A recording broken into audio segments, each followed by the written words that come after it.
거룩하신 하나님 아버지, 오늘도 새벽을 깨우시고 우리의 영혼의 주를 향한 믿음과 갈망으로 채워주시니 감사드립니다.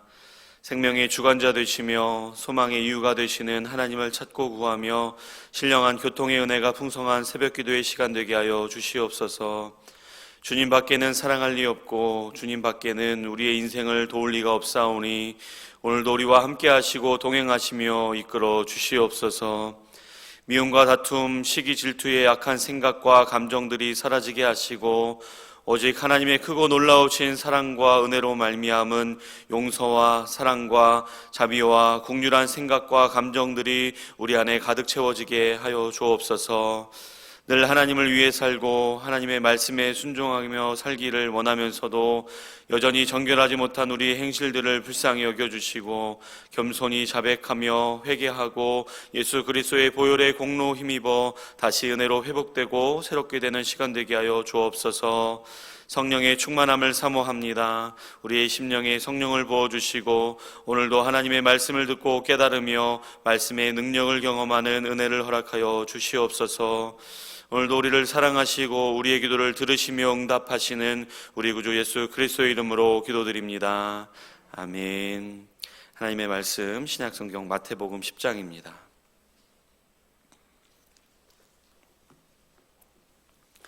신약성경 마태복음 10장 34절에서 42절까지의 말씀입니다.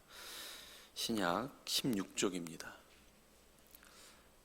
신약 16쪽 마태복음 10장 34절에서 42절까지 말씀 교독하고 마지막 절 합독하겠습니다. 제가 먼저 읽습니다. 내가 세상에 화평을 주러 온 줄로 생각하지 말라. 화평이 아니요 검을 주러 왔노라.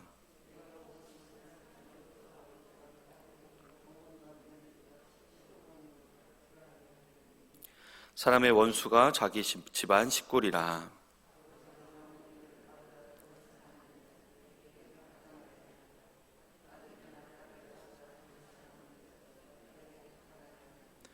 또 자기 십자가를 지고 나를 따르지 않는 자도 내게 합당하지 아니하니라.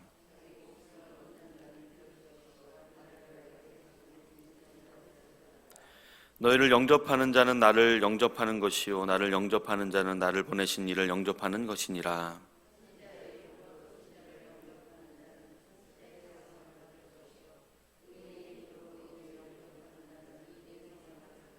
읽겠습니다. 또 누구든지 제자의 이름으로 이 작은 자 중 하나에게 냉수 한 그릇이라도 주는 자는 내가 진실로 너희에게 이르노니 그 사람이 결단코 상을 잃지 아니하리라 하시니라. 아멘. 이 새벽에도 하나님의 은혜가 평강히 함께 하시기를 주님의 이름으로 축복합니다.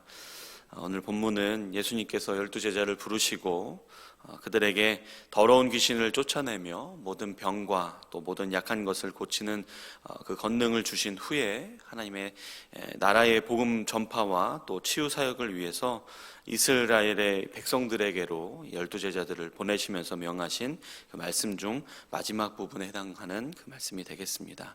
크게 오늘 본문을 세 부분으로 나눌 수가 있는데 첫 번째는 34절에서 36절까지입니다. 예수님께서 이 세상에 오신 것은 화평을 주러 온 것이 아니라 검을 주러 왔다. 사람이 자기 집안 식구끼리 불화하게 하려고 오셨고 사람의 원수가 자기 집안 식구가 된다고 말씀하십니다.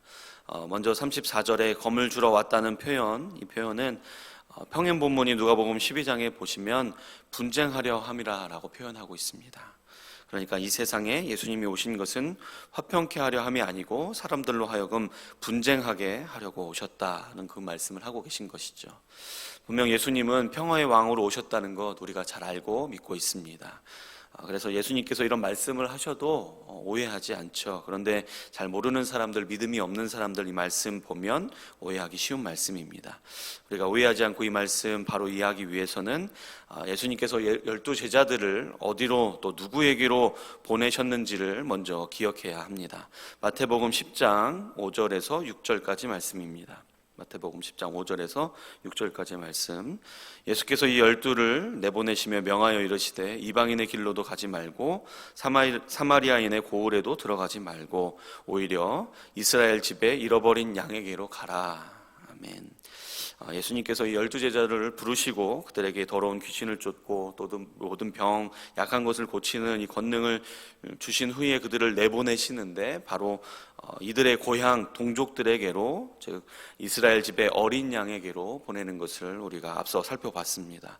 이스라엘 집의 잃어버린 양들, 그들이 누구겠습니까? 혈통적으로는 아브라함의 자손들이며 율법대로 할례를 받은 유대인들로서 조상 때부터 하나님께 선택된 하나님의 백성이다라는 선민 사상을 가지고 있었던 사람들이었습니다. 그 결과 그들은 하나님께서 구약의 선지자들을 통해서 예언하신 이 메시아, 이 땅에 구원자로 오신 예수 그리스도를 그들이 받아들이지 않고 또 믿지 않게 되었습니다.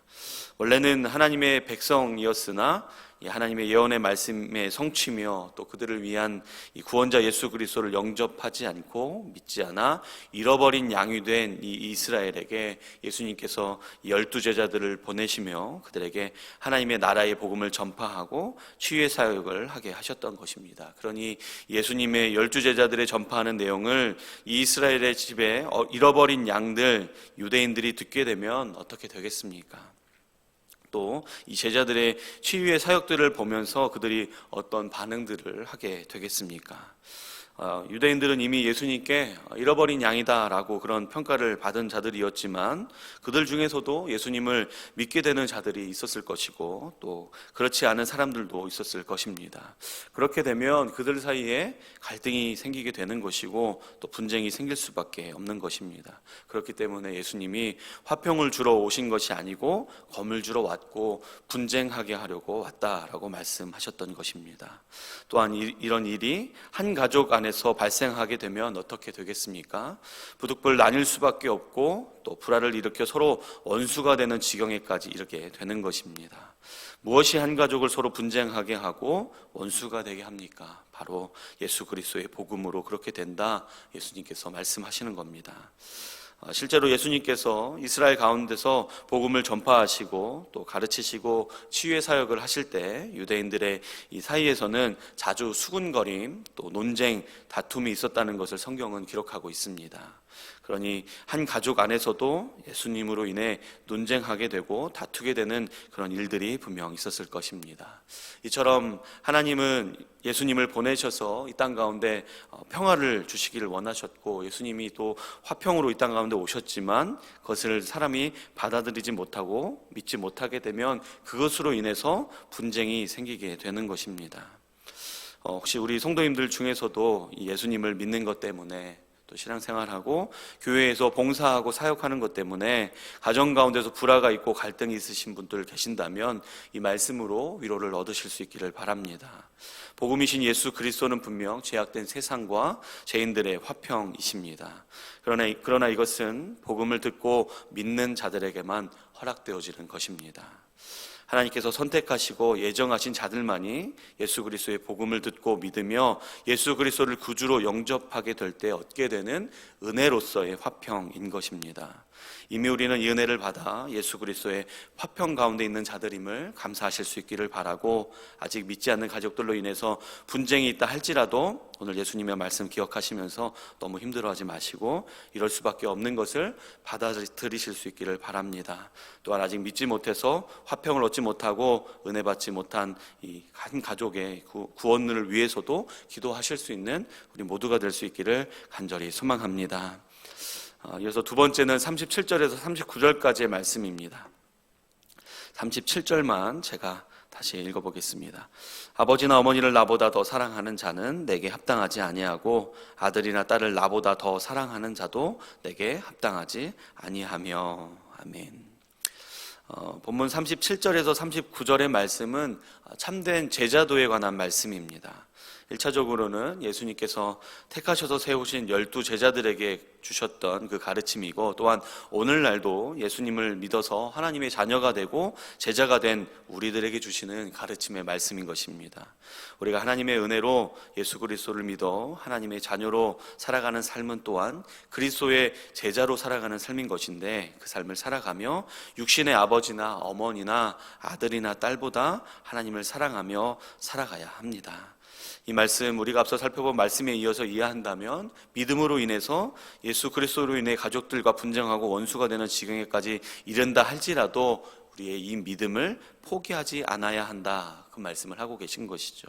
또한 우리가 가족들보다도 하나님을 선택하고 사랑한다고 해서 또 가족들을 사랑하지 않는 것은 아닙니다. 그런데 우리 원수 사탄 마귀가 우리 믿는 자들과 가족들과의 사이를 어떻게 속이고 이간질합니까? 마치 하나님을 사랑하고 믿음 생활에 헌신하면 가족들을 사랑하지 않는 것처럼, 가족들을 버린 것처럼 생각하게 하고 또 오해하게 만들어서 우리를 핍박하게 만드는 것입니다. 하지만 그렇게 된다 할지라도 하나님께서 제자들은 우리에게 원하시는 것은 가족들보다도 하나님을 더 사랑하는 것입니다.